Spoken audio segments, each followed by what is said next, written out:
In this video, we'll go through step by step and replace the battery in your Audi TT key fob.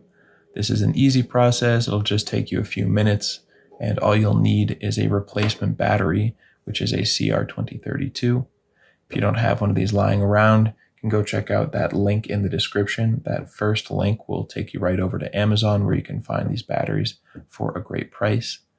And the only other thing you might need is a flathead screwdriver. So what we want to do to start is flip this over, look down here on the bottom, and under this metal part, you can see there's an opening in the plastic. Take your flathead screwdriver, insert it in there so that it catches under the lip of the plastic, and just gently pry.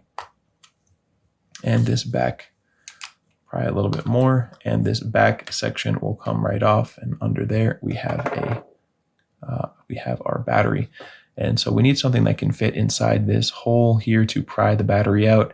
This particular flathead is a little bit too big. I'm going to show you how to do that with this smaller precision screwdriver, and you just pry the battery out like that. If you don't have something this size at home, you might want to try a paper clip, just anything you have lying around that can get under the battery and just pry it up. It doesn't take much force at all. If you did want to get something like this because you don't have anything that's working for you, I will recommend just this set that I am using of precision screwdrivers. That will be in the description as well. So pop out your battery, grab your new one. When you're ready to put your battery in there, make sure the positive side is facing up, and you'll just slide and push that down so that it sits flat in there. And now all you need to do is line up the piece of plastic there and snap it down. And if you want to make sure you did everything correctly, just make sure that light is activating, and that means you are good to go.